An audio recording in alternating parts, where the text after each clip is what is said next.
The year is 1917. The world is at war.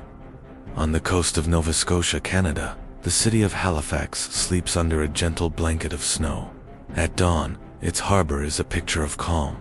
Steam rises from the icy water, cargo ships sit quietly at anchor, and the faint chime of church bells drifts through the air.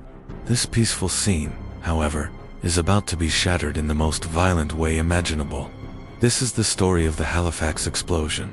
During the First World War, Halifax was one of the most important ports in the British Empire. Its deep ice-free harbor served as the main departure point for convoys carrying troops, supplies, and munitions to the battlefields of Europe. The harbor, particularly a narrow channel called the Narrows, was a constant hive of activity.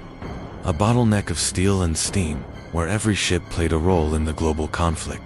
On the morning of December 6th, a French cargo ship, the SS Mont-Blanc, prepared to enter this bustling waterway. To an outside observer, she looked like any other tramp steamer, but below her decks, she held a secret of catastrophic potential. Her cargo hold was packed to the brim with over 2,900 tons of high explosives, including picric acid, TNT, and highly flammable benzol stored in barrels on the deck. She was, quite literally, a floating bomb, on her way to join a convoy bound for France. Because of her dangerous cargo, she wasn't flying the usual warning flags, to avoid becoming a target for German U-boats. At the same time, a Norwegian vessel, the SS Imo, was steaming out of the harbor. The Imo was a relief ship, heading to Belgium, and she was in a hurry. Her captain was impatient, after being delayed, and pushed his vessel faster than the harbor speed limit allowed. As the two ships approached each other in the Narrows, a disastrous series of miscommunications began. Ships were supposed to pass each other on the port side, like cars on a road. But the Imo was sailing in the wrong lane, forcing the Mont-Blanc into a difficult position. A frantic exchange of whistle blasts echoed across the water, each ship trying to tell the other to get out of the way. But it was too late. At 8:45 a.m., the two behemoths collided. The impact itself wasn't catastrophic, but the Imo's bow sliced into the Mont-Blanc's forward hold, striking barrels of benzol stored on the deck. Sparks ignited the volatile liquid, and within moments, a terrifying fire erupted on the French ship's bow. Black, oily smoke billowed into the morning sky, a dark plume against the winter gray. The crew of the Mont-Blanc, knowing the apocalyptic nature of their cargo, made a split-second decision. They abandoned ship, rowing frantically for the shore, shouting warnings in French that no one on the shore could understand. Meanwhile, the city of Halifax was waking up. People on the streets, in their homes, and at their workplaces saw the smoke. Crowds began to gather along the waterfront, drawn by the spectacle of a burning ship. Children pointed, factory workers paused their morning shifts, and families watched from their windows, completely unaware of the doom drifting toward them. The burning, unmanned Mont-Blanc drifted slowly across the harbor, coming to rest against Pier 6, right on the city's industrial waterfront. For nearly 20 minutes, the city watched a ticking time bomb, and no one knew. Firefighters raced to the scene, preparing to douse a ship fire, just like any other. One fire engine, the Patricia, was the first motorized engine in Canada, and its crew bravely headed straight into the danger zone. At 9:04 in 35 seconds, it happened. The fire reached the explosives. The SS Mont-Blanc detonated.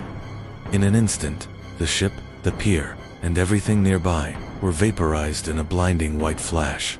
The resulting blast was the largest man-made explosion the world had ever seen, a force so powerful it wouldn't be surpassed until the atomic age.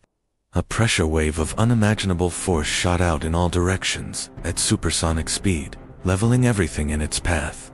Buildings for over a square mile were flattened into splinters.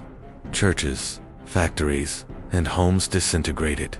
The shockwave shattered windows up to 50 miles away. Ships in the harbor were tossed onto the shore like bath toys.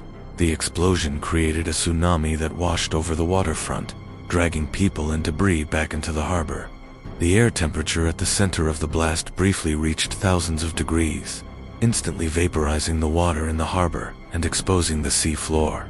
Then, As the superheated air rose, cold air rushed in to fill the void, creating a blizzard of black, oily rain mixed with debris and soot. The aftermath was a scene from hell. The north end of Halifax, a vibrant working-class neighborhood known as Richmond, simply ceased to exist. Where houses once stood, there was only smoldering rubble. Fires raged across the city, fueled by overturned stoves and broken gas lines. Nearly 2,000 people were killed instantly, and another 9,000 were injured, many of them blinded by flying glass as they watched from their windows. Survivors stumbled through the ruins, dazed and bleeding, searching for loved ones in the chaos. The response was immediate, but overwhelmed. Hospitals were destroyed or overflowing. Doctors and nurses worked tirelessly in makeshift clinics, performing surgery on kitchen tables. Rescue efforts began almost immediately, as sailors from nearby ships and citizens from undamaged parts of the city rushed to pull survivors from the wreckage. Word of the disaster spread, and aid began pouring in from across Canada and the United States. Boston, in particular, sent a relief train loaded with medical supplies and personnel almost immediately, forging a bond of gratitude that Halifax remembers to this day. Every year, Halifax sends a giant Christmas tree to Boston as a thank you. The Halifax Explosion left a permanent scar on the city and its people. It led to major changes in harbor safety regulations around the world. For decades, it stood as a terrifying benchmark for destructive power, but it also stands as a testament to human resilience. Out of the ashes and ruin, the people of Halifax rebuilt their lives and their city, piece by piece. The story of that cold December morning is a somber reminder of how quickly a peaceful dawn can turn into a nightmare, and how, in the face of unimaginable tragedy, the strength of a community can shine its brightest. Thank you for watching. If you found this story compelling, please like and subscribe for more chapters from history.